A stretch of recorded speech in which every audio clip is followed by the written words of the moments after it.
आइए अब आगे बढ़ेंगे और अगली खबर का रुख करते हैं। वो है पीओजेके से जुड़ी हुई, जहां हिंसा की खबरें जो है अब सामने आने लग गई हैं। एमनेस्टी इंटरनेशनल ने पाकिस्तानी सेना द्वारा पाकिस्तान के कब्जे वाले जम्मू कश्मीर यानी कि पीओजेके में प्रदर्शनकारियों के खिलाफ घातक बल के प्रयोग की खबरों की स्वतंत्र और पारदर्शी जांच की मांग की है। साथ ही उसने पाकिस्तानी अधिकारियों से संचार सेवाएं बहाल करने और मीडिया और स्वतंत्र पर्यवेक्षकों को क्षेत्र में जाने की अनुमति देने का आग्रह किया है।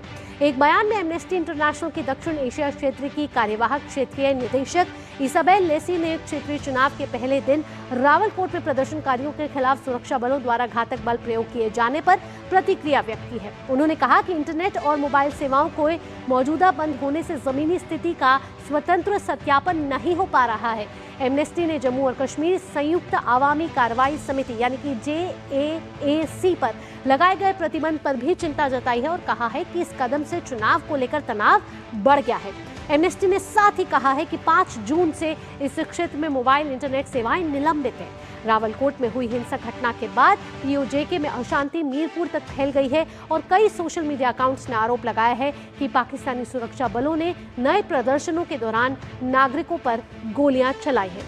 तो पीओजेके में हिंसा की खबरें सामने आ रही हैं। पाकिस्तान पर यहाँ कई सवाल खड़े किए जा रहे हैं। अंतर्राष्ट्रीय स्तर पर इसकी निंदा हो रही है। अंतर्राष्ट्रीय संगठन की बात करें, एमनेस्टी की बात करें तो साफ तौर पर कहना है कि यहाँ जो पीओजेके में जो लोग हैं वो कहीं ना कहीं सुरक्षित नहीं नजर आ रहे हैं। अखिलेश सुमन हमारे साथ जुड़ गए हैं, हमारे संवाददाता अखिलेश से ज़्यादा जानकारी ले लेते हैं। अखिलेश, हाल ही में पीओजेके में जो हिंसा है उसकी खबरें भी सामने आई, तस्वीरें भी सामने आई और काफ़ी खौफनाक की तस्वीरें दिखती हुई नजर आ रही हैं। यहाँ पे जो एक वार्ता का दौर चल रहा था वो वार्ता का दौर कहीं ना कहीं पॉज हो गया और उसके बीच में लोगों पर ये हिंसा की गई। ऐसे में पाकिस्तान अब कटघरे में खड़ा हो गया। कई सवाल पाकिस्तान पर यहाँ सामने आते हुए नजर आ रहे हैं। देखिए, लगातार पाकिस्तान कटघरे में खड़ा रहा है। ये पहली बार नहीं है कि पाकिस्तान को कटघरे में खड़ा रहना पड़ा है। लेकिन पहले होता क्या था कि पहले आंदोलन वहाँ कम होते थे।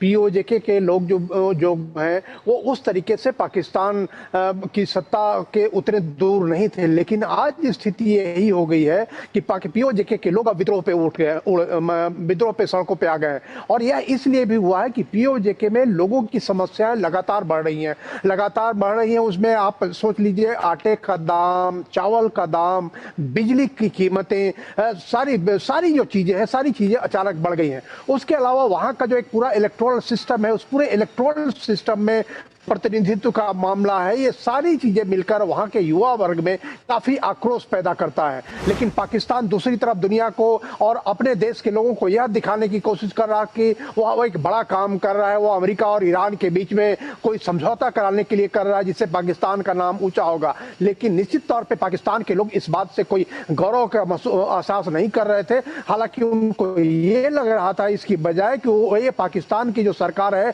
और तथाकथित सरकार जो वहां की है, दरअसल वहां की सेना चलाती है, वो अपने हित के लिए, अपने स्वार्थ के लिए इस तरह की स्थितियां पैदा कर दी है। अखिलेश, यहाँ बड़ा सवाल ये है कि आखिरकार पीओजेके के लोगों पर ये हिंसा की क्यों जा रही है? क्या इसका कोई बड़ा कारण है?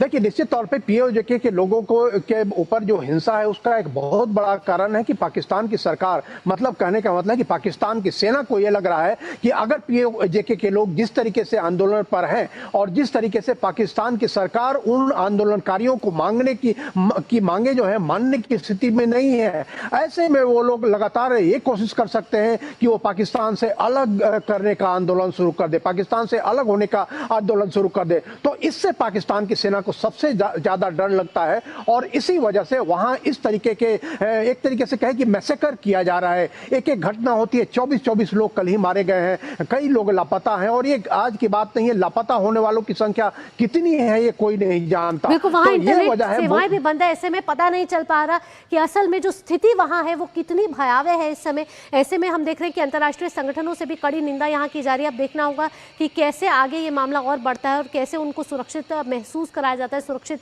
वो महसूस करते हैं। अखिलेश, तमाम जानकारियों के साथ यहाँ बहुत बहुत धन्यवाद आपका।